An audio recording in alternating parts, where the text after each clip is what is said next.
नमस्कार दोस्तों, आप सभी का स्वागत है सेवार्थ सिविल सर्विसेज में। मेरा नाम है आयुष कटियार और अब हम लोग लेके आ गए हैं अंतर्राष्ट्रीय घटनाओं की अर्धवार्षिकी हम लोग आज कंप्लीट करेंगे। देखिए, इसको हम लोग कंप्लीट करेंगे 2 लेक्चर में। एक बात जो बहुत महत्वपूर्ण है, पिछले 3 लेक्चर में हम लोगों ने कंप्लीट की है राष्ट्रीय घटनाओं की अर्धवार्षिकी जो थी, उसमें 3 लेक्चर में पूरी जो राष्ट्रीय घटनाओं की अर्धवार्षिकी थी उसको कंप्लीट किया गया। ये बुक है घटनासार जो कवर करती है जनवरी से लेकर जून तक के पूरे करंट अफेयर्स को, राइट। दूसरी चीज़ है, बहुत अच्छी बुक मानी भी जाती है और कुछ चीज़ें बहुत अच्छी तरीके से इसमें लिखी होती हैं, एक बात। दूसरी बात ये है, करंट अफेयर्स के लिए 2 माह का क्रॉनिकल जो पतली वाली आती है उसका करंट अफेयर्स हम लोग कंप्लीट कर चुके हैं। वो है जून और जुलाई का, ठीक है, जून और जुलाई का। अगस्त की क्रॉनिकल आ चुकी है मार्केट में और इसके बाद में मैं अगस्त भी कराऊंगा, ठीक है। तो अगस्त कराऊंगा, इसके बाद जो अक्टूबर वाली आएगी मैं वो कराऊंगा, फिर नवंबर वाली आएगी मैं वो कराऊंगा, ठीक। तो 1 2 3 4 5 6, तो 6 तो क्रॉनिकल आपके पास ये हो गई। दूसरी बात, ये घटनासार आप जरूर करें और मेरा ऐसा निवेदन है कि आप जरूर करें, क्योंकि अगर नहीं करेंगे तो आप कंफ्यूज होंगे। देखिए, बाद में जो बुक्स आती हैं मार्केट में, आपके लिए बहुत ज़्यादा टाइम होता नहीं है, 15 दिन का टाइम होता है। अगर उनके चक्कर में आप पढ़ेंगे, बुक अच्छी आती हैं तो आप स्टैटिक पोर्शन को रिवीजन नहीं कर पाएंगे। यूपी पीसीएस प्रीलिम्स हो या आपका रिव्यू ऑफिसर हो, बहुत परेशानी क्रिएट होगी, ठीक। इसलिए मैं कह रहा हूँ कि इस बुक को करते हुए चलेंगे। दूसरी चीज़ है, बुक बहुत अच्छी है, नो डाउट बहुत अच्छी है, ठीक है। तो अब मैं आ जाता हूँ। अच्छा, एक चीज़ और है कि जो अंतर्राष्ट्रीय घटनाओं की जो अर्धवार्षिकी है, इसको मेरा अनुमान ऐसा है कि मैं इसको 2 लेक्चर में कंप्लीट करूँगा। उसका रीज़न है, अगर आप पुरानी वीडियोस देखते हैं तो आप बहुत चीज़ें को रिलेट करके आराम से समझ सकेंगे, ठीक है। तो अगला हमारा ये टॉपिक है, ये शिखर सम्मेलन है जो हुआ है G7 का। अच्छा, एक बात और इम्पॉर्टेंट ये है कि अगर आप चैनल को देखते हैं तो चैनल पे लाइक ज़रूर करें, और क्योंकि डिसलाइक करने वाले भी बहुत सारे लोग आ जाते हैं। वन डे एग्ज़ाम, बहुत छोटे छोटे से एग्ज़ाम देते हैं। देखिए, उनके लिए मैं इस चीज़ को समझ सकता हूँ कि उनके लिए बहुत व्यापक तरीके से अगर कोई टॉपिक अगर आप कवर करते हैं तो उनको लगता है कि उनको केवल फैक्चुअल चीज़ें बताई जाएँ। तो फैक्चुअल चीज़ों के लिए आपके सामने बहुत सारी बुक हैं, आप आराम से पढ़ सकते हैं। करंट अफेयर्स ये मैं बुक आपको पढ़ा रहा हूँ, और दूसरी चीज़ें अगर वैसे अगर पढ़नी हो सीधे 1 to 1 तो आप ये मुझसे बेहतर कर सकते हैं ये काम आप। लेकिन मैं बहुत सी चीज़ें को रिलेट करता हूँ, क्या इंपॉर्टेंट है क्या इंपॉर्टेंट नहीं है, किन एस्पेक्ट को छोड़ना है, किस में ज़्यादा कवर करना है, ये सारी चीज़ें महत्वपूर्ण हैं। इन हिसाब से हम लोग चलते हैं। तो आप लोग प्लीज़ लाइक वाइक कर दिया करें, और अगर आपने अभी तक चैनल सब्सक्राइब नहीं किया है तो चैनल को सब्सक्राइब कर लें। एक बूस्ट मिलता है और एक अच्छा मतलब फील गुड महसूस होता है, राइट, ठीक है। तो अगला हमारा टॉपिक है 50वां G7 का शिखर सम्मेलन। 50वां G7 का शिखर सम्मेलन 2024 इंपॉर्टेंट। देखिए, यहीं से आपको समझ में आ जाएगा। एक तो ये 50वां है, ठीक, बहुत अच्छा नंबर है 50वां, ठीक। इसलिए आपसे पूछा जाता है, जैसे हम 75वीं वर्षगांठ अपनी आज़ादी की मना रहे थे तो इंपॉर्टेंट हो गई थी, ठीक है। इसलिए हम कोई 100वीं चीज़ करते हैं तो इंपॉर्टेंट, जैसे दांडी मार्च हमने 100वां किया था। दांडी मार्च की मैं बात कर रहा हूँ, उसकी चंपारण की जो 17 में हुआ, इसलिए ये इंपॉर्टेंट हो जाता है। दूसरी चीज़, G7 अपने आप में इंपॉर्टेंट है, तो यहाँ से प्रश्न आने की संभावना अतिरिक्त रूप से बनी रहेगी। क्यों? क्योंकि आप देखेंगे जब G7 का जो ये समिट हुआ, मोदी जी ने शपथ ली शायद 12 तारीख को, और ऐसे कुछ शपथ ली, आई थिंक, मुझे ठीक से पता नहीं है 10 को ली या 12 को ली, तो 4 तारीख को तो रिजल्ट ही आए थे। इसके बाद आप देखेंगे यहाँ पे फ्लोर टेस्ट नहीं हो पाया और मोदी जी चले गए सीधे कहाँ पे, इस समिट में भाग लेने। तो इस समिट की आप मतलब महत्वपूर्णता को आप समझते हैं, राइट। क्योंकि मोदी जी अपने आप में, जब यहाँ पे फ्लोर टेस्ट होना है सरकार के लिए, जो काम किया जा रहा है वो काम होना है, लेकिन मोदी जी यहाँ से चले गए हैं कहाँ पे, इटली, ठीक। इसलिए ये इंपॉर्टेंट है। दूसरी चीज़, G7 शिखर सम्मेलन है, कहाँ से कब तक हुआ, तो 13 से 15 जून तक हुआ। 50वां था, G7 का था। कहाँ पे हुआ, तो इटली के अपूलिया के फसानो शहर में बोर्गो इग्नाजिया में आयोजित किया गया। यहाँ से प्रश्न आपके सामने निकल के आ सकता है, एक बात। दूसरी बात है कि G7 है क्या, तो देखिए G7 के बारे में भी हो सकता है, क्योंकि 50वीं वर्षगांठ आप मना रहे हैं, तो मतलब 50वां वर्षगांठ है इसके सम्मेलन की, तो इसलिए पूछा जा सकता है। तो G7 है विकसित अर्थव्यवस्थाओं का एक तरीके से ऐसा ग्रुप है जिसमें 7 कंट्रीज़ हैं। ये लोग प्रतिवर्ष अपना एक अधिवेशन करते हैं, अपना एक सम्मेलन करते हैं, ठीक। दूसरी चीज़, आपको इसमें 4 कंट्रीज जो हैं वो मिलेंगे यूरोप से मतलब फ्रांस मिलेगा, जर्मनी मिलेगा, इटली मिलेगा और यूके मिल जाएगा, ठीक है। इसके बाद 2 आपको मिलेंगे नॉर्थ अमेरिका से, मतलब यूएसए मिल जाएगा, कनाडा मिल जाएगा। फिर एक और आपको जापान मिलेगा। एशिया से केवल आपको जापान यहाँ पे आपको देखने को मिलता है। ऐसे हो गए ये 7, ठीक। अब ये 7 के साथ हर वर्ष एक के बाद एक बदलता रहेगा और ये आयोजित होता रहेगा, एक बात। दूसरी बात है G7, क्योंकि 50वीं वर्षगांठ है तो आप इस चीज़ को समझिए कि G7 बना क्यों। 1975 में तेल संकट आ गया, इजराइल की लड़ाई थी, इजिप्ट और आपका सीरिया दोनों ने हमला कर दिया, तो तेल संकट आ गया। ओपेक कंट्रीज भी इसमें शामिल हो गए, दूसरी तरीके से सीधे डायरेक्ट लड़ाई में तो नहीं थे, शामिल हो गए। इसके बाद तेल संकट आया, इसके बाद में 6 बड़ी अर्थव्यवस्थाएं आपस में मिली, जिसमें यूएसए शामिल था, 4 ये कंट्रीज शामिल थे यूरोप के उस समय जर्मनी पूरा कंट्री नहीं था, वेस्टर्न जर्मनी था, वो भी शामिल हो गया। और ये 4 और ये 5वां ये और छठा जापान, ये शामिल हो गए 1975 को मिले। ठीक, तो 1975 को मिले, इसके बाद 76 निकल जाता है, 77 निकल जाता है, इसके बाद में 76 में इसके बाद कनाडा की एंट्री हो जाती है, तो ये फिर आराम से G7 बन जाता है। ठीक, और 1997 में यूएसएसआर से जब अलग होकर रशिया बना तो उसकी एंट्री हो गई, तो वो बन गया 8वां कंट्री। लेकिन 2014 में क्रीमिया पे हमला जब रशिया ने कर दिया तो उसको बाहर कर दिया, तो अगेन ये बन गया जाके क्या, G7। तो अभी G7 है। एक चीज़ और है, G7 में G7 कंट्रीज तो मिलते हैं, अलग अलग मुद्दों पे बात करते हैं, लेकिन इसमें से आप देखेंगे कि अन्य और भी कंट्रीज़ हैं, उनको बुलाया जाता है जो एक गैर सदस्य हैं उसको, और जब गैर सदस्य भी बुलाए जाते हैं तो उसको बोला जाता है आउटरीच सेशन, आउटरीच सत्र। तो ये G7 का आउटरीच सत्र था, याद रख लेना। दूसरी चीज़ है, इसमें भारत सहित कौन कौन 12 देशों के 12 देश और संगठनों को बुलाया गया। उसमें अल्जीरिया भी शामिल है, उसमें साउथ अमेरिका से अर्जेंटीना शामिल है, ब्राज़ील भी शामिल है साउथ अमेरिका से, जॉर्डन शामिल है, बिल्कुल सीरिया से लगा हुआ, आप बॉर्डर ईस्टर्न पार्ट में जब आप बॉर्डर देखेंगे तो सीरिया से लगा हुआ आपको बॉर्डर मिलेगा। ठीक है, केन्या उसमें शामिल है साउथ अफ्रीका से, मॉरिटानिया, ये मैंने ठीक से इसको पहले कभी सुना नहीं, ठीक से देखा नहीं, 1-2 बार देखा होगा तो मुझे पता नहीं है। ठीक, इसके बाद ट्यूनेशिया आपको देखने को मिलता है, तुर्की यहाँ पे लिखा है जिसका नाम तुर्की हो गया है, वो भी आपको देखने को मिलता है, यूक्रेन को भी शामिल किया गया और यूएई को भी शामिल किया गया। ठीक, तो हो सकता है आपसे ये पूछा जाए कि इनमें कौन सा देश शामिल किया गया या शामिल नहीं किया गया, एक बात। दूसरी बात है कि इसमें यूरोपियन यूनियन को भी बुलाया गया, और एक चीज़ और आप याद रखेंगे, हिस्टोरिक एक वे था जिसमें आपके पोप जो फ्रांसिस हैं उनको भी बुलाया गया और उन्होंने उसको संबोधित भी किया। अब ठीक है, इसमें इंडिया को भी बुलाया गया, तो इंडिया को आप देखेंगे कब कब बुलाया गया, तो 2019 में भी बुलाया गया, 2021 में भी बुलाया गया और 2022 में भी बुलाया गया। इससे पहले इंडिया को ठीक से बुलाया नहीं गया था कभी भी। ठीक, अब बुलाने का कारण आप जब देखेंगे तो आपको ये पता चलेगा कि 3.5 ट्रिलियन से ज़्यादा की GDP है। अगर आप इन कंट्रीज़ को देखोगे तो यूरोप के जितने भी कंट्रीज़ हैं उसमें सबसे ज़्यादा GDP इस समय उस नॉमिनल तरीके से अगर देखेंगे तो उसमें सबसे ज़्यादा इंडिया की बैठती है। बड़ा बाजार है, हिंद महासागर में अपनी एक पहुंच रखता है इंडिया, चाइना को भी काउंटर करना है ना। तो बहुत सारे एस्पेक्ट हैं जिसलिए इंडिया को बुलाना मजबूरी है और ज़रूरी भी है। दूसरी और चीज़ है हिपोक्रेसी, देखिए जिसकी जयशंकर प्रसाद ने आपसे एस जयशंकर ने आपसे एक प्रेस कॉन्फ्रेंस में बात की थी। हिपोक्रेसी ये थी कि पूरे यूरोपियन जो कंट्रीज थे उन्होंने मना कर दिया कि हम रशिया से तेल नहीं लेंगे, उन्होंने तेल लेना मना कर दिया, लेकिन अब तेल की ज़रूरत तो है ही, तो तेल कहाँ से आएगा, तो उसी तेल को इंडिया परचेज़ करता रहा लगातार। और आपने देखा है कि यूएसए भी मना करता था कि तेल ना खरीदो रशिया से, लेकिन इंडिया ने खरीदा और उसको ही रिफाइन करके भेज दिया यूरोप में। तो आप देखिए हिपोक्रेसी ये है कि सीधे डायरेक्ट तो नहीं लेंगे, लेकिन हाँ बगल से अगर कोई बाईपास करके दे देगा तो ले लेंगे, क्या बुराई है, समझ रहे हो। तो ये सब चीज़ें हैं, ये सब चीज़ें चलती रहती है, इसलिए इंडिया को बुलाया गया और इसलिए ये जो है बहुत इंपॉर्टेंट हो जाता है। ठीक, इसलिए मैं इसको थोड़ा सा ज़्यादा कवर कर रहा हूँ, हो सकता है आपको लगे कि थोड़ा सा मैं ज़्यादा बताने की कोशिश कर रहा हूँ, बट इंपॉर्टेंट है। ठीक, दूसरी चीज़ वेरी इंपॉर्टेंट जो इससे निकल के आएगी, यहाँ पे लिखा है PGII, ठीक, partnership for global infrastructure and investment, बहुत इंपॉर्टेंट है। हो सकता पूरा इस बार का पूरा सेशन इसी पे, पूरा दारोमदार इसी सेशन का जो था इसी पे ही टिका था। ठीक, इसमें यह हुआ कि G7 कंट्रीज़ हैं जो निम्न विकसित हैं या जो विकासशील देश हैं, उनकी जो योजनाएं हैं इंफ्रास्ट्रक्चर के लिए उसमें अपनी भागीदारी सुनिश्चित करेगा और इसके लिए 2027 के एंड तक $600 बिलियन का पैसा जमा करेगा। कौन? G7 कंट्रीज जमा करेंगे। बहुत बड़ी राशि है, देखिए $600 बिलियन, ठीक है, इंफ्रास्ट्रक्चर के निर्माण के लिए। और इसकी जो बात है PGII की, ये जो बात है वो 48वें G7 शिखर सम्मेलन में हुई थी, जो हेल्ड हुआ था कहाँ पे? USA के अंदर। ठीक है, अब आ जाइए, ये जो पॉइंट था ये मैंने आपको बता दिया। ठीक, अब और भी एक इंपॉर्टेंट चीज़ है इंडिया के लिए, रीजन देखिए, IMEC मतलब India middle east Europe economic corridor. ठीक, अब इसको अगर आप देखेंगे, आर्थिक गलियारा है जो जिसकी बात की गई थी G20 शिखर सम्मेलन में, जो इंडिया के अंदर सितंबर के अंदर बनाया गया था। देखिए यहाँ पे लिखा भी हुआ सितंबर 2023 में इंडिया में आयोजित किया गया था। इसमें IMEC पर बात हुई थी। IMEC क्या है?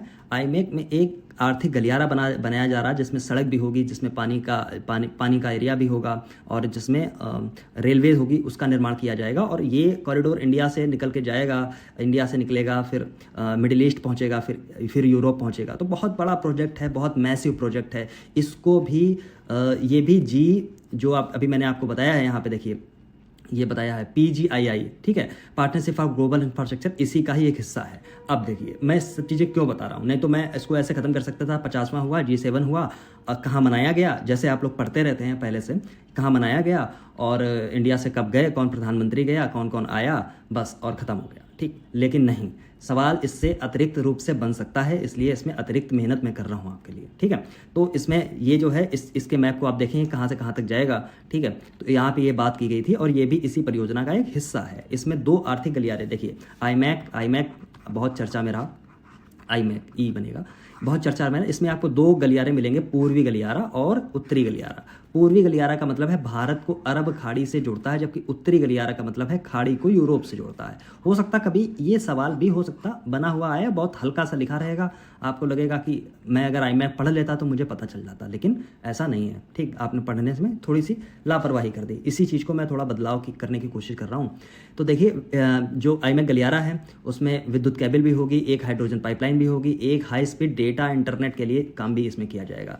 इसमें कौन कौन है, भारत है, यूएसए भी शामिल है, हालांकि यूएसए जाएगा नहीं, लेकिन यूएसए के अपने हित जुड़े हुए हैं, इसको चाइना को काउंटर करना है, अपनी ताकत दिखानी है। सऊदी अरब भी जाएगा, यूएई भी जाएगा, इटली पहुंचेगा, फिर फ्रांस और जर्मनी आईमैक के हस्ताक्षरकर्ता देश हैं, ठीक। हस्ताक्षरकर्ता ये देश हैं, लेकिन अभी इस पर तुर्की जो है, जिसको आप टर्की के नाम से जानते थे, वो भी कह रहा है कि मेरे यहाँ से भी पहुँचे, क्योंकि जब आप टर्की को देखेंगे तो टर्की और यूरोप, एशिया और यूरोप को जोड़ता है, ठीक। इस्तांबुल इसकी एक जगह है, इस्तांबुल में एक पास है, मतलब वाटर जहाँ से हवाई जहाज, पानी के जहाज जहाँ से निकल के जाते हैं, तो वहाँ से मतलब स्ट्रेटजिक लोकेशन है इसकी, इसलिए ये भी ऐसी डिमांड कर रहा है, ठीक। चलो, और दूसरी चीज़ है कुछ अवसंरचनाएँ परियोजनाएँ हैं, उनको समर्थन मिलेगा। अब देखिए किससे मिलेगा, सब कुछ इसी से निकल के आ रहा है, partnership for global infrastructure and investment, ठीक है। इसमें 3 हैं, लोबिटो कॉरिडोर है, ठीक। दूसरी है लूजोन कॉरिडोर है, तीसरी है मिडिल कॉरिडोर। इन 3 के लिए भी समर्थन व्यक्त किया गया है। तो इन 3 को ज़्यादा अगर गणित मत लगाना आप, तो ये 3 याद कर लेना, Lobito corridor, Luzon corridor, middle corridor. Luzon आप पता है फिलीपींस का सबसे बड़ा जो है द्वीप है, इस पर सबसे ज़्यादा आबादी रहती है, ठीक।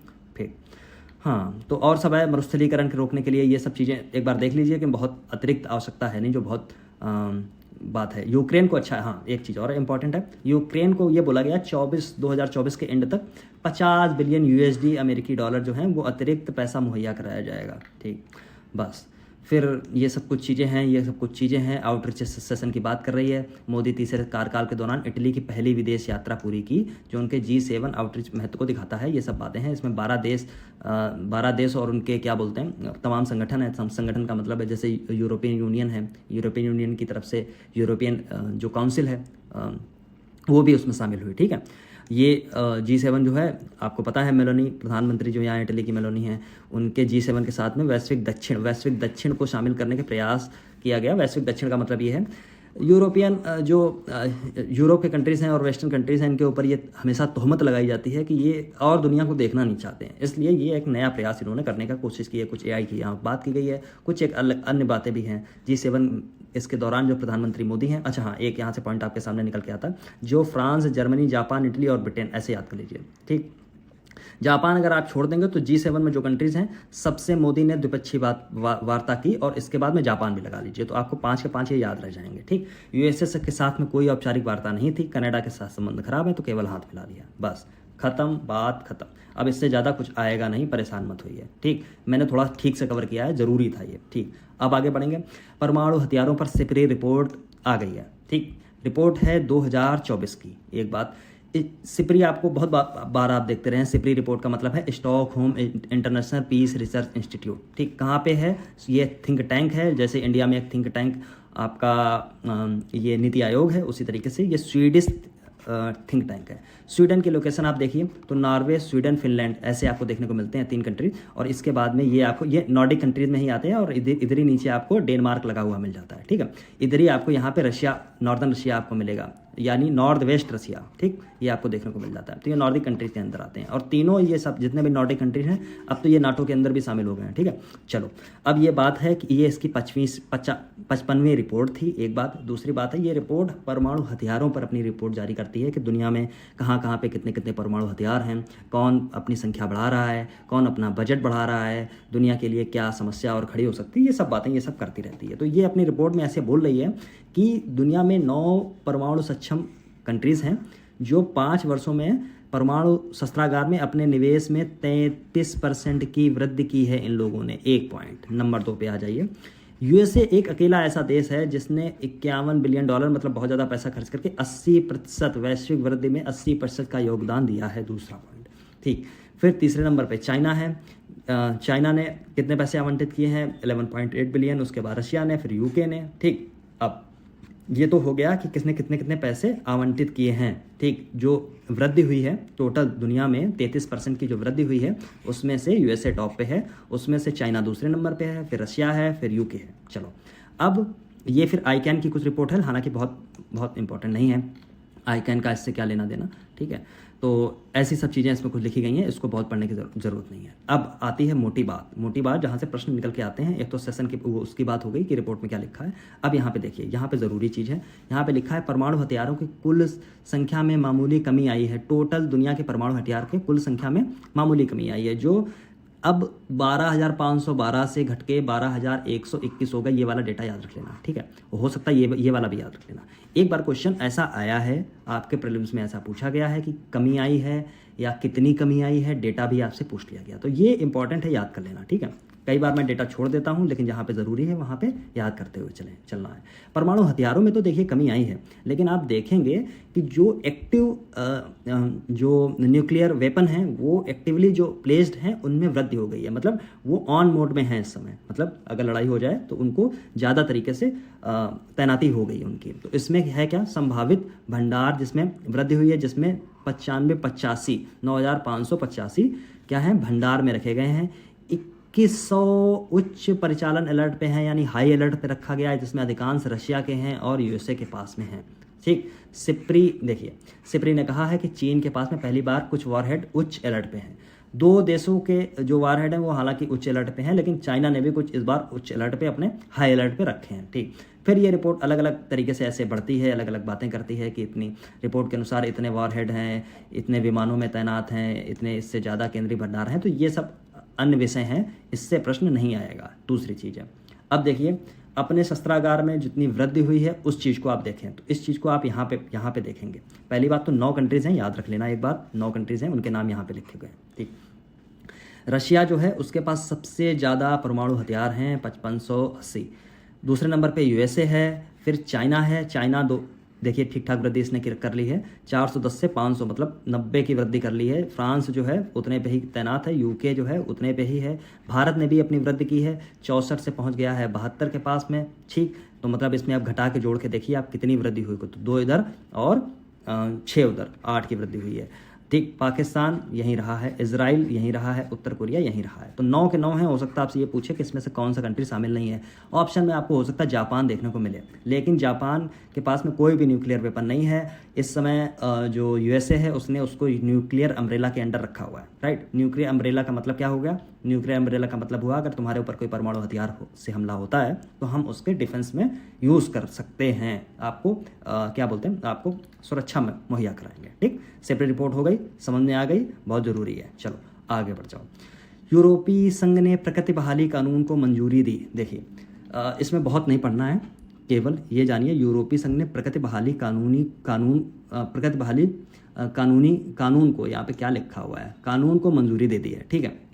चलो इसमें बहुत ज़्यादा चीज़ें पढ़नी हैं, अब केवल बेसिक कुछ चीज़ें हैं, आप इसको जान लीजिए। पारिस्थितिकी तंत्र के पुनर्वास के लिए क्या हुआ है, बहुचर्चित संरक्षण कानून 17 जून 2024 को मंजूरी दे दी है। दूसरी चीज़ है उसको देखिए, उद्देश्य ये है कि आवासों को उनके प्राकृतिक स्थिति में बहाल करना। अब इसका अर्थ क्या हो गया, मान लीजिए जो जंगल हैं जो खराब हो रहे हैं उनको उनकी प्राकृतिक स्थिति में लौटाना, एक बेहतर जंगल फिर वैसे ही पुनर्वासित कर देना, ठीक। दूसरी चीज़ है जो दलदल हों, चाहे दलदल हों, ठीक, उनको भी उसी स्थिति में पहुंचाना है, नदियां हों उनको भी उसी स्थिति में पहुंचाना है। मतलब उनका प्राकृतिक आवास का मतलब है जैसी स्थिति उनकी बेहतर पहले थी उसको उसी स्थिति में लौटाना है। इस कानून के पक्ष में 20 यूरोपियन यूनियन के सदस्यों ने मतदान किया, जो 66% आबादी का यूरोप में प्रतिनिधित्व करते हैं। ठीक, अच्छा एक चीज़ मैं भूल गया बताने को, जो G7 में मैं बताना चाहता था। कभी कभी ऐसा क्वेश्चन आता है और ऐसा क्वेश्चन G7 में UPSC से निकल के आता है। वर्ल्ड GDP में जो G7 है उसका योगदान है 46% के आसपास, लेकिन अगर पॉपुलेशन वाइज आप देखेंगे तो G7 के जो कंट्रीज हैं केवल 10% पॉपुलेशन जो होती है दुनिया की वो अपने पास में रखते हैं। चलो फिर दुनिया की यह बात है कि ये सब बातें हैं। देखो इन सबको बहुत पढ़ने की आवश्यकता है नहीं, आपको अगर मन हो तो आप आराम से पढ़िए। फिर यहाँ पे आ जाइए, यहाँ पे लिखा हुआ है इन सदस्य देशों को 2023 तक नए कानून के अंतर्गत आने वाले कम से कम 30% जो आवास हैं उसकी खराब स्थिति से अच्छी स्थिति में लाना है। ये इनका टारगेट है। टारगेट मतलब इनका उद्देश्य है। उद्देश्य का मतलब ये हुआ कि इनके जो प्राकृतिक आवास हैं जो कानून के अंतर्गत आए हैं उनमें से 30% को उनकी जो पहले की स्थिति थी, जो नेचुरल उनकी आवास था, उसी स्थिति में उनको लेके आना है। बस चलो आगे हो गया, ये भी हो गया। अब देखिए ये रिपोर्ट आई है UN की सस्टेनेबल डेवलपमेंट रिपोर्ट। मैं जब भी ऐसी कोई चीज़ आती है तो मैं हमेशा आपसे कहता हूँ कि एक चीज़ आप हमेशा नोट करके रखें, अपने एक प्रिंट आउट कहीं से निकाल लें, कहीं बुक से किसी पेज पे लिख के कहीं पे चिपका लें। जो 17 के 17 लक्ष्य डिसाइड किए गए थे 2015 में, ठीक, SDG goals sustainable development goals, ठीक, उनको आप रट लें एक से एक बिल्कुल जो है। अच्छा ये चीज़ है, ये चीज़ मैंने दे भी दी थी पहले एक बार अपने टेलीग्राम पे, ठीक, तो आपने अगर देखी होगी तो उसकी लिस्ट मैंने प्रॉपर दे दी थी। प्रीवियस आए हुए क्वेश्चन भी उसमें थे, कैसे कैसे आपसे क्वेश्चन पूछता है, सारी चीज़ें मैंने बता दी थी। ठीक है, तो आप याद रखें, इनको जरूर रट लें। हर साल 2022 में भी सवाल आया है प्रीलिम्स में, 2023 में भी प्रीलिम्स में सवाल आया है। और एक चीज़ आप जानेंगे, जब आप मेंस लिखेंगे तो वहाँ पे भी आपको फ़ायदा नज़र आएगा, क्योंकि इन्हीं गोल्स को कहीं ना कहीं पे आप सेट करेंगे अपने आंसर में। ठीक, कहीं पे आपको भुखमरी मिल गई तो आपने कोई गोल्स भुखमरी का जो है उसको सेट कर दिया कि SDG गोल्स में इतना लिखा हुआ है। ठीक, ऐसे करके ये चीज़ रिपोर्ट बहुत अहम हो जाती है, इसलिए इसको ठीक से देख लीजिए। चलो, लक्ष्य हैं 2030 तक पूरे करने हैं। अब बात आती है SDSN, United sustainable development solution, संयुक्त राष्ट्र सतत विकास समाधान नेटवर्क UNSDSN, ठीक, द्वारा जारी सस्टेनेबल डेवलपमेंट रिपोर्ट के 9वां संस्करण आया है। देखिए एक चीज़ और है, देखिए कोई भी रिपोर्ट अगर यूनाइटेड नेशन जारी कर रहा है, कोई अगर प्राइवेट ऑर्गेनाइजेशन जारी कर रहा है तो उसकी उतनी अहमियत होती है। अगर यूनाइटेड नेशंस कुछ जारी करेगा तो उसकी उतनी अहमियत होती है। तो यूनाइटेड नेशंस एक अहम संस्था है, पूरे दुनिया की इंटर गवर्नमेंटल बातचीत यहाँ पे होती है, तो इसकी अपनी खास अहमियत है। इसलिए इस रिपोर्ट को भी अधिक महत्व दे के हम लोग पढ़ेंगे। चलो, अब इसमें है बस वही सारी बातें जो मैंने बताई कि दुनिया जो है इसमें 9वें संस्करण के अनुसार पर्यावरण, स्वास्थ्य, भूख के SDG में दुनिया पिछड़ रही है। अब अलग अलग SDG गोल्स हैं, इसलिए आपको हो सकता है ये वाला पॉइंट समझ में ना आए। ठीक, पर्यावरण के लिए SDG गोल्स अलग तय किया गया, स्वास्थ्य के लिए दूसरा है, भूख के लिए दूसरा है। ठीक है, लिंग समानता के लिए दूसरा है। ठीक है, ऐसे बहुत सारी चीज़ें, तो इसमें ये बात कर रहे हैं इनमें पिछड़ रही है, और इसमें गरीबी, भूख, इसके लिए दुनिया में काफ़ी पीछे। अब देखिए, जब ये भी आप रिपोर्ट पहुँचेंगे तो आप करते क्या हैं, अक्सर इस रिपोर्ट में क्या करेंगे आप कि टॉप के जो कंट्रीज़ हैं 2 3 4 वो आप रट लेंगे, सबसे लास्ट में जो हैं वो रट लेंगे, और इंडिया की पोजीशन है वो रट लेंगे, किसने जारी की आप वो रट लेंगे। बस इतने से ख़त्म हो जाएंगे। लेकिन ये इंपॉर्टेंट रिपोर्ट है, कुछ बेसिक चीज़ें हैं, इन चीज़ों को बहुत ज़रूरी है देखना। ठीक है, जैसे इस रिपोर्ट में ये वाला पॉइंट जो है ये अहम पॉइंट है, जिसमें कहा गया कि वैश्विक स्तर पर औसतन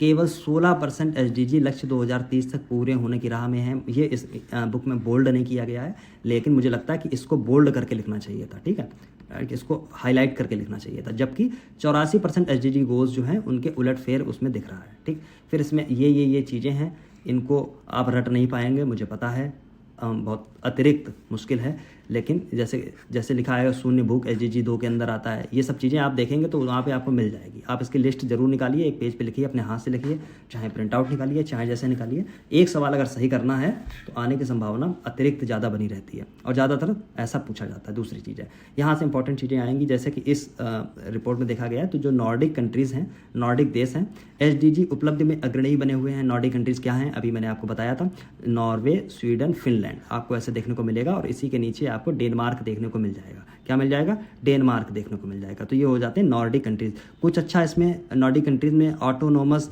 टेरिटरीज़ भी होती हैं, जैसे फेरो आइलैंड, आपसे कई बार पूछा भी गया है, कई बार पूछा जा सकता है। ग्रीनलैंड है, ठीक, ये भी है, तो ये भी इसमें शामिल होते हैं। बेसिक अगर कंट्रीज़ की बात करोगे तो यही 4 आप बेसिक तौर से देखेंगे। ठीक, इसमें ब्रिक्स में भी प्रगति देखी गई है, ये सब चीज़ें देखी हैं। अब आते हैं कौन से टॉप पे है कौन से नहीं, जो आप रटते हैं वहाँ पे आ जाते हैं। देखिए फिनलैंड टॉप पे है, दूसरे नंबर पे स्वीडन है, तीसरे पे डेनमार्क, चौथे पे जर्मनी, पांचवें पे फ्रांस। Very important. अब यहाँ पे आप ये रिपोर्ट 3 पढ़ते हैं, पढ़ने का तरीका थोड़ा बदलिए। प्रश्न आपसे ऐसे आ सकता है कि टॉप 5 में केवल यूरोपियन शामिल हैं, केवल यूरोपीय हैं, एक स्टेटमेंट में ऐसा लिखा होगा और आप परेशान हो जाएंगे। ठीक, इसलिए रिपोर्ट को जरूर देखिए। आगे एक और आएगी रिपोर्ट, उसमें भी ऐसा लिखा हुआ होगा कि टॉप 10 में शांति के लिए जो आई है, पीस इंडेक्स जो आया है, उसमें भी टॉप 10 में सारे यूरोपीय भरे हुए हैं। ठीक, दूसरी बात है, इसके बाद में अब इंडिया की लोकेशन आप ढूंढिए। इसमें इंडिया की लोकेशन 2024 के अंदर समग्र रूप से 64 के समग्र स्कोर के साथ में 109वां स्थान मिला है। ठीक, 109वां स्थान मिला है। ठीक है। और क्या क्या है, कुछ बेसिक चीज़ें ये लिखी हैं, आप पॉज करके पढ़ सकते हैं इसको। लास्ट में अगर आप देखेंगे, लास्ट में देखेंगे तो कहा गया है रिपोर्ट में कि दक्षिण सूडान, साउथ सूडान और मध्य अफ्रीकी गणराज्य और चाड, ये लास्ट में 3 ये आपको कंट्रीज देखने को मिलेंगे। इंडिया की पोजीशन देखिए यहाँ पे लिखी है, वहाँ पे 64 लिख दिया गया था, लेकिन सही स्कोर ये है, यही वाला आपको रखना है 63.9। इस 63.9 और पोजीशन जो है इंडिया की रैंक जो है वो 109वीं रैंक है, इसी को आपको रखना है। ये सब इंडिया से बेहतर स्थिति में है, पाकिस्तान खराब स्थिति में है। ठीक, निम्नतम में आप देख लेंगे तो दक्षिणी सूडान यानी साउथ सूडान आपको देखने को मिलेगा, केंद्रीय अफ्रीकी गणराज्य मेरी आपको मिलेगा, फिर चाड आपको देख लेगा। तो आपके 5 के पाँचों आप ये देखेंगे तो ये आपको अफ्रीका से मिलेंगे। ठीक है, तो हो सकता है अगर स्टेटमेंट में ऐसे बना देगा क्वेश्चन तो आप कंफ्यूज तो कम से कम नहीं होंगे। 5 के 5 उधर यूरोप से हैं, इधर 5 के 5 नीचे जो हैं वो अफ्रीका से हैं। ठीक है, फिर एक इंपॉर्टेंट जो एस्पेक्ट इसमें जोड़ा गया है, इसको जरा ध्यान से देख लो। यहाँ पे देखिए लिखा हुआ है, रिपोर्ट में लिखा है यूएन आधारित बहुपक्षवाद जिसको क्या बोलेंगे, मल्टी सेक्टोरियल, ऐसे शायद कुछ बोलेंगे, मल्टी सेक्टोरियल ही बोलेंगे ना बहुपक्षवाद को, कुछ और हो सकता है बोल सकते हैं, लेकिन मैं तो मल्टी सेक्टोरियल में ऐसा समझ मुझे आ रहा है जैसे मल्टी सेक्टोरियल होगा। ठीक है, तो मल्टी सेक्टोरियल के लिए देशों को समर्थन के लिए नया सूचकांक पेश किया गया। अब इसमें वेरी इंपॉर्टेंट आपको एक चीज़ मिलेगी, अगर मान लीजिए मुझे ऐसा क्वेश्चन बनाने को देता ट्रिकी तो मैं ये वाला प्रश्न बनाता। इसमें सबसे जो टॉप पे है वो आपको बारबाडोस देखने को मिलता है। बारबाडोस के साथ एंटीगुआ बारामूडा भी, लेकिन ये सब चीज़ें बहुत मत याद करिए। एंटीगुआ बारामूडा आप याद करिए, ऐसे याद कर लीजिए BAB। ठीक, बारबाडोस आप याद रहेगा, फिर एंटीगुआ, फिर बारामूडा आ गया। ठीक है, लेकिन जब सबसे अंतिम स्तर पे जब आप बात करेंगे UNMI पे सूचकांक पे, तो आपको सबसे नीचे USA देखने को मिलेगा। और जब ये ऐसा देखने को मिलेगा तो आप कंफ्यूज होंगे, तो आप कहेंगे US से सबसे नीचे कैसे, आप गलत करके चले आएंगे। ठीक है, तो ये आपसे दिमाग के जो पढ़ा होगा वो कर लेगा, हालांकि ये दिमाग से खेलने वाली कोशिश थी, इसमें ट्रिक नहीं लगा पाएंगे आप। ठीक है, UNMI बहुपक्षवाद आधारित देशों के लिए समर्थन का नया सूचकांक पेश किया गया है, एक नया सूचकांक पेश किया गया है इसी रिपोर्ट के अंदर। इसलिए ये रिपोर्ट अतिरिक्त इंपॉर्टेंट हो जाती है। ठीक है, अतिरिक्त इंपॉर्टेंट हो जाती है ये वाला पॉइंट। ठीक, तो अभी ये वाला पॉइंट भी हम लोगों ने खैर कवर कर लिया। अब आते हैं आगे वाले पॉइंट पर। फिर यहाँ पे बस ग्रीन हाउस गैस और दुनिया भर की देखिए ये सब लिखा है। दुनिया भर में 600 मिलियन लोग भूख से पीड़ित रहेंगे 2030 तक। समझे, तो कृषि वानिकी अन्य उपयोग के लिए ग्रीन हाउस गैसों की मात्रा भी बढ़ेगी, उत्सर्जन बढ़ेगा, और ये सब चीज़ें, इनमें सब बहुत सारी चीज़ें लिखी हुई हैं। बहुत सारा लेंदी तरीके से इसको थोड़ा सा लिख दिया है, खैर बस, और इसमें कुछ नहीं है। फिर अगले पॉइंट पे आइए, यूक्रेन शांति शिखर सम्मेलन इंपॉर्टेंट है इसलिए क्योंकि देखिए पहली बात तो ये समझिए कि यूक्रेन शांति शिखर सम्मेलन हुआ कहाँ है, तो बुर्गेनस्टॉक रिजॉर्ट में हुआ, स्विट्जरलैंड के। ठीक, ये जो शांति शिखर था, आपको पता है यूक्रेन और रशिया की जो वार चल रही है उसको रोकने के प्रयास जारी किए गए हैं। 80 देशों ने इस बात पर सहमति बनाई है कि युद्ध खत्म करने के लिए किसी भी समझौते के आधार यूक्रेन की क्षेत्रीय अखंडता होनी चाहिए। एक बार 2014 के अंदर क्रीमिया को हथिया लिया है रशिया ने, अब इसकी क्षेत्रीय अखंडता मतलब है कि ये देश अपने आप में अखंड रूप से बना रहे, बेसिक आधार ये हो, तब 80 देशों ने ये बात की है, तब आगे की कोई बात इस पर हो सकती है। ठीक, इंडिया को इसमें बुलाया गया था प्रधानमंत्री मोदी को, लेकिन उन्होंने मतलब स्पष्ट तौर से थोड़ा सा मना कर दिया कि हम इसमें उपस्थिति अपनी नहीं दर्ज करा पाएंगे।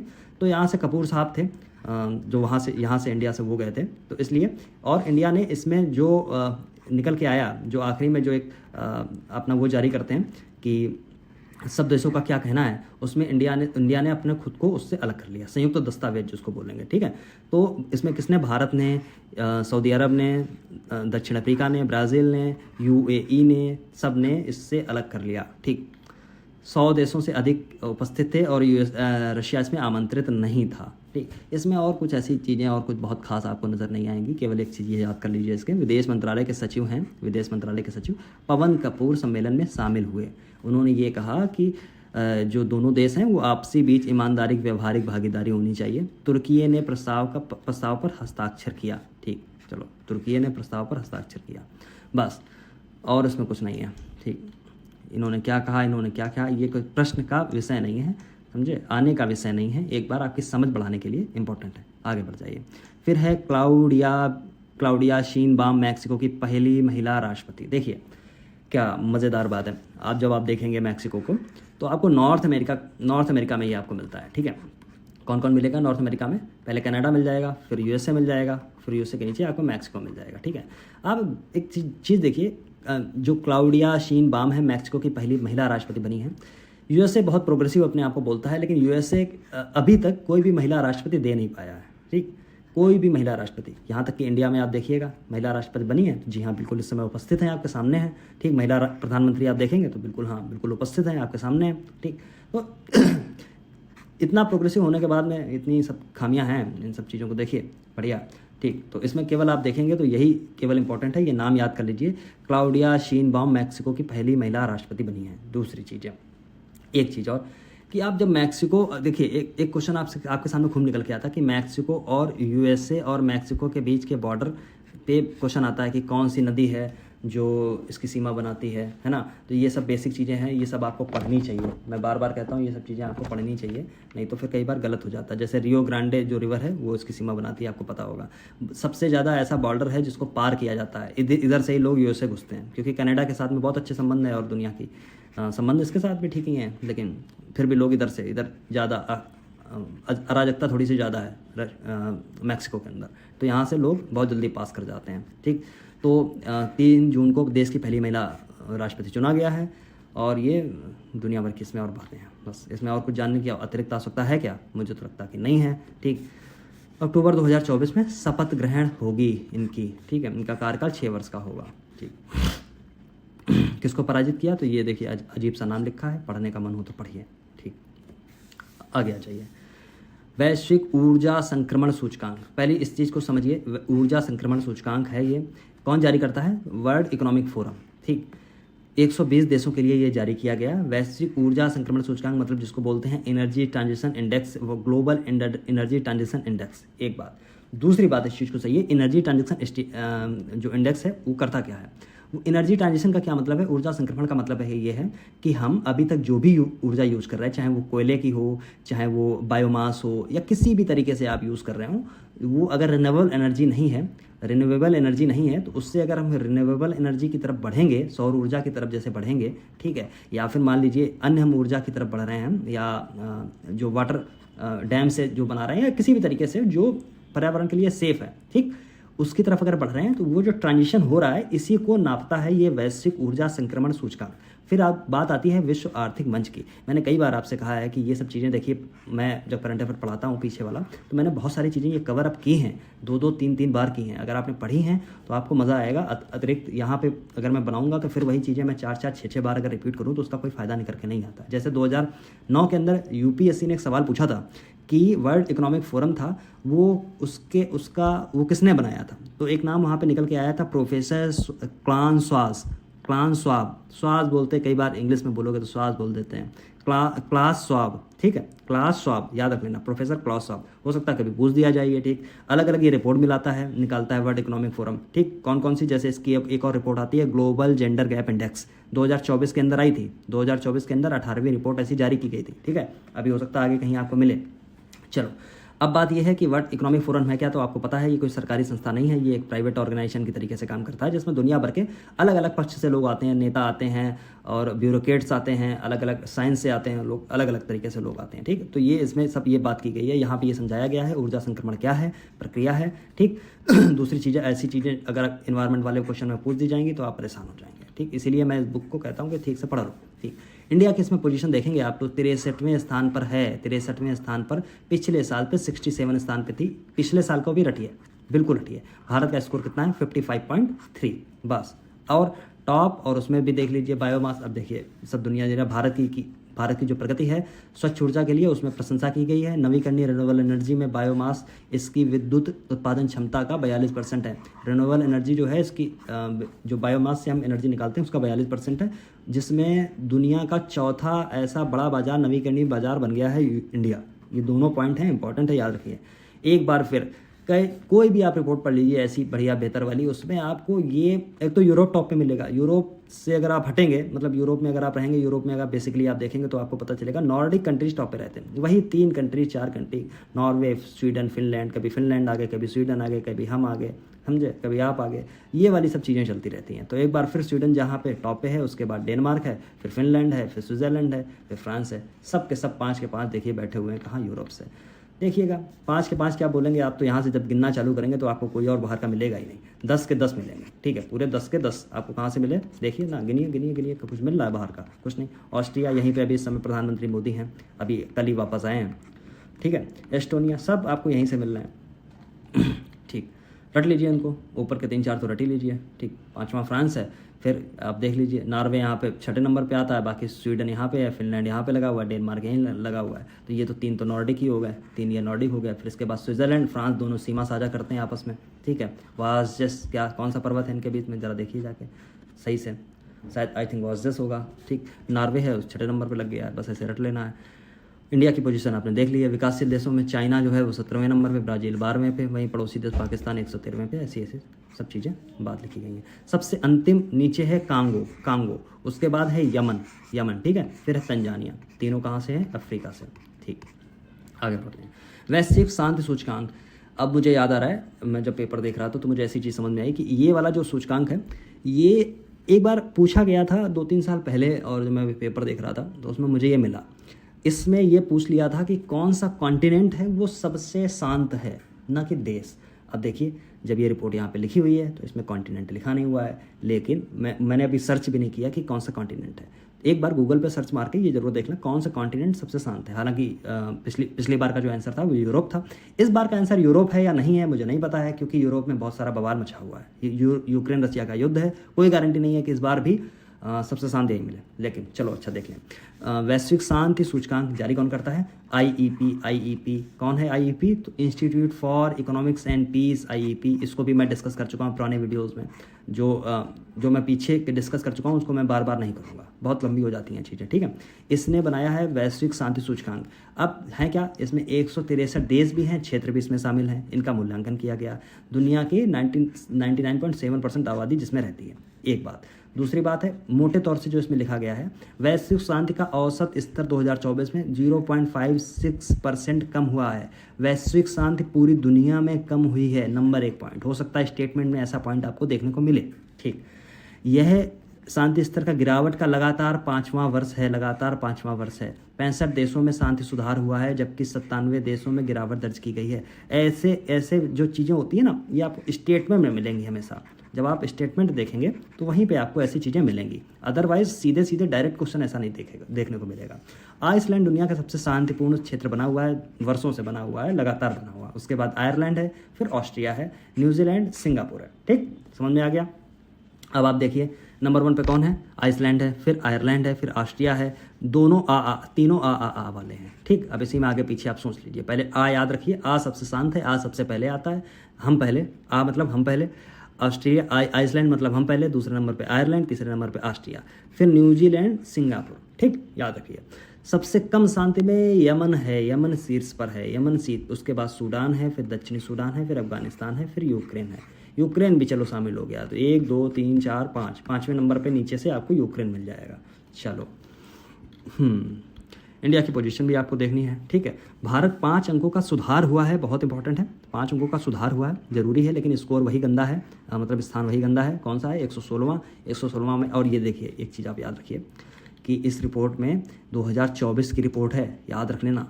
2023 की रिपोर्ट 2024 में जारी हुई ऐसा नहीं है, 2024 की रिपोर्ट 2024 में जारी हुई है ऐसा है, ठीक है। स्कोर इसका कितना है, तो 2.319, ठीक। दूसरी चीज़ें, ये अलग अलग मुद्दों पर रिपोर्ट जारी करता है, जिसमें 23 संकेतक हैं, और सब संकेतक आप रट नहीं सकते हैं, ठीक, कोई नहीं रट सकता है। पीएचडी नहीं करनी है, बेसिक चीज़ समझ के चलनी है। फिर वही बात जो बात हुई थी यहाँ पे देखिएगा, ठीक। सब वही बने हुए हैं। यहाँ पे अब आप आएंगे तो सिंगापुर आपको यहाँ से मिल जाएगा, और बाकी अब सब स्लोवेनिया, मलेशिया आपको ये आपको एशिया से मिल जाएगा, ये आपको एशिया से मिल जाएगा। बाकी न्यूजीलैंड है ये, और ऑस्ट्रेलिया से मिल जाएगा, ठीक है। तो वहीं पे आपको सब लगे हुए मिल जाएंगे, ठीक है। भारत के पड़ोसी देशों में अगर आप देखेंगे तो सबकी स्थिति अच्छी है। पाकिस्तान, म्यांमार भारत से खराब स्थिति में है। इंडिया 116वीं पोजीशन पे है, 5 स्थानों के सुधार के साथ स्कोर ये रहा, रट लो। हाँ, सबसे खराब यमन, सूडान, दक्षिणी सूडान, ठीक, यमन, सूडान, दक्षिणी सूडान। चलो, थाईलैंड में समलैंगिक विवाह को कानूनी मान्यता, ऐसा प्रश्न कई बार आता है, कई बार पूछा जाता है, इसलिए ज़रूरी है। देखिए, थाईलैंड की नेशनल असेंबली यानी संसद ने, उच्च सदन सीनेट ने समलैंगिक विवाह को कानूनी मान्यता दे दी है, ज़रूरी बात है।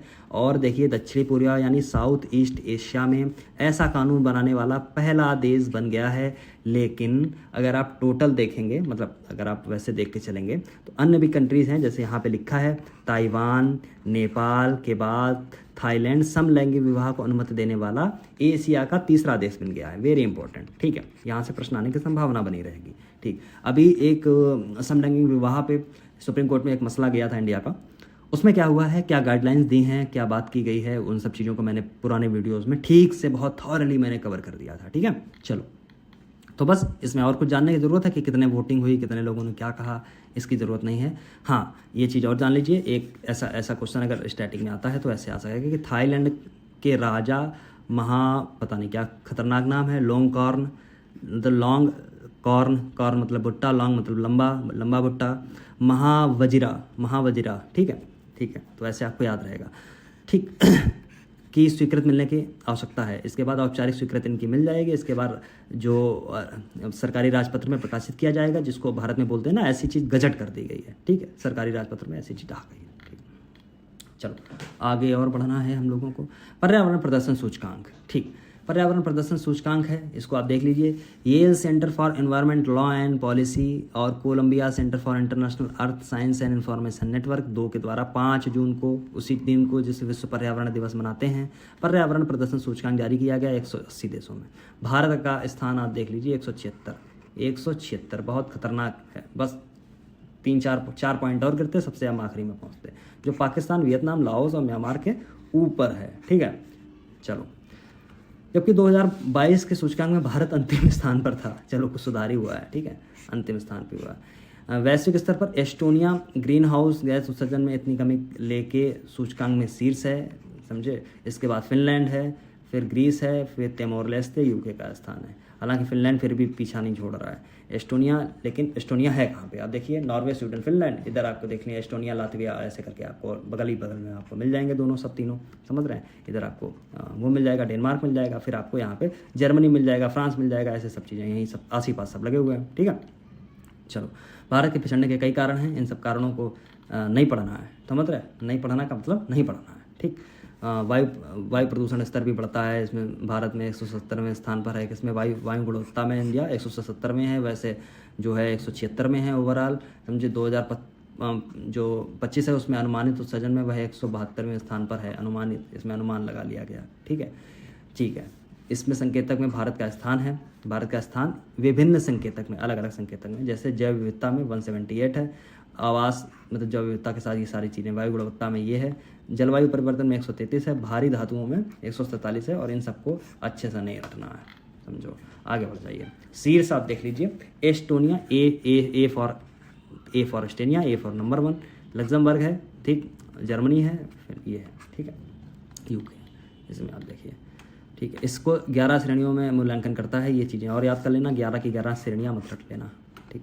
भारत के आसपास देश हैं, मत पढ़िए, ज़रूरी नहीं है। अगली हमारी रिपोर्ट है ह्यूमन डेवलपमेंट रिपोर्ट, देखिए, मैंने आपको ये रिपोर्ट करवाई है, मैं इसलिए बता रहा हूँ, ठीक। UNDP जारी करता है, संयुक्त राष्ट्र विकास कार्यक्रम, यूनाइटेड नेशन डेवलपमेंट प्रोग्राम जारी करता है, ठीक। कब ये आई है, 13 इसको। और देखिए, एक चीज़ और अब मैं बता दूँ, ह्यूमन डेवलपमेंट रिपोर्ट से केवल करंट में ही नहीं, इस रिपोर्ट से बहुत सारे स्टैटिक में मतलब आपके जो इकोनॉमिक वाला जो सेक्शन है, वहाँ पे भी आपसे प्रश्न पूछे गए हैं, कई बार पूछे गए हैं, और ऐसे ही प्रश्न आने की संभावना बनी रहेगी। तो करंट के दृष्टि से नहीं, इसको थॉरली पढ़ना है, इस रिपोर्ट को। रिपोर्ट कौन जारी करता है, कौन इसमें क्या क्या आंकड़े किन किन मुद्दों पर रिपोर्ट जारी की जाती है इस पे, और क्या क्या चीज़ें हैं, तो ये सब चीज़ें। अच्छा, एक चीज़ और है, अभी लेक्चर थोड़ा सा लंबा हो रहा है, मैं ऐसी कोशिश करूँगा कि आगे आने वाले समय में अगला जो लेक्चर होगा उसको बहुत आराम से जल्दी ख़त्म हो जाएगा, ठीक। एक लेक्चर और जब मैं लूँगा इसी के बाद में, तो वो पूरा लेक्चर जो होगा वो आराम से पूरी जो अंतर्राष्ट्रीय है उसको कवर कर लेगा, ठीक। तो 3 लेक्चर में राष्ट्रीय हो गई थी, 2 लेक्चर में अंतर्राष्ट्रीय हो जाएगी। और 2 लेक्चर में अंतर्राष्ट्रीय कैसे होगी उसका कारण है क्योंकि आगे की बहुत सारी ऐसी चीज़ें हैं जिनको मैं पीछे डिस्कस कर चुका हूँ, बहुत थॉरली डिस्कस किया है, ठीक। तो ऐसा नहीं है उनको डिस्कस नहीं करूँगा, लेकिन उतनी एनर्जी उन पर नहीं दूंगा, ठीक। क्योंकि फ़ायदा क्या है कि आधे घंटे और बड़ा लेक्चर बन जाए, जबकि उसको मैं पहले जो 2 मैगजीन हैं उनमें मैंने कवर किया, बहुत पिछले साल कवर किया, मैं उसकी बात नहीं कर रहा हूँ। मैंने 2 मैगजीन जो अभी कवर की हैं, अगर मैंने वहाँ पे उनको अच्छे से कवर किया है तो इसको कवर नहीं करेंगे, लेकिन अदरवाइज़ हम सारी चीज़ें कवर करते हुए चलेंगे। तो इसलिए बिल्कुल परेशान मत होना, ठीक है। दूसरी चीज़ है, एक दरख्वास्त है आपसे, एक अनुरोध है आपसे, अगर आपने चैनल सब्सक्राइब नहीं किया है तो आप चैनल सब्सक्राइब कर लें। अच्छा लगता है, बेहतर स्थिति बनती है, हम लोगों ने एक बड़ा परिवार बना लिया है, कम से कम 4500 लोगों के आसपास का, तो ये भी बहुत बड़ी बात है, अच्छी बात है कि हम लोग जुड़े हुए हैं एक साथ एक प्रोग्राम पे और उस पर काम कर रहे हैं। दूसरी चीज़ है, आगे मैं कोशिश करूंगा जैसे ये ख़त्म होगा तो MCQs में लेके आऊँगा। मेरा ऐसा अनुमान है कि मैं कम से कम 500 MCQs ऐसे बनाऊं जो अति संभावित हों प्रीलिम्स के पॉइंट ऑफ व्यू से, ठीक है। और उनको बैठ के हम लोग डिस्कस करेंगे। और दूसरी चीज़ और है, उनको अगर आप लोग कहेंगे सब लोग शामिल हो जाएंगे उसमें, तो उनको बैठ के लाइव डिस्कस करेंगे। देखिए लाइव में अलग मजा आएगा, आप बहुत सारी चीज़ें पूछेंगे, एक इंटरेक्शन बेहतर होगा, ठीक है। तो वो सारी चीज़ें भी हम लोग कर सकते हैं, आराम से बैठ सकते हैं, लाइव बैठ सकते हैं, ठीक है। दूसरी तरफ आप रहेंगे, एक तरफ मैं रहूँगा, आपके सामने भी वही पेपर होगा, वही पेपर मेरे सामने होगा, दोनों लोग उस पर बैठेंगे, ऑप्शन डिस्कस करेंगे, आगे बढ़ेंगे, ऑप्शन डिस्कस करेंगे, आगे बढ़ेंगे, एक अलग सिनेरियो बिल्कुल क्रिएट कर देंगे, ठीक है। बहुत बहुत धन्यवाद आपका बने रहने के लिए सेवार सिविल सर्विसेज के साथ में, और चैनल को सब्सक्राइब करिए, लाइक कमेंट तो बिल्कुल करिए, ठीक है, अच्छा लगता है, ठीक। चलो, बहुत बहुत धन्यवाद आपका बने रहने के लिए, और आपका दिन शुभ हो, बहुत सारी शुभकामनाओं के साथ, धन्यवाद।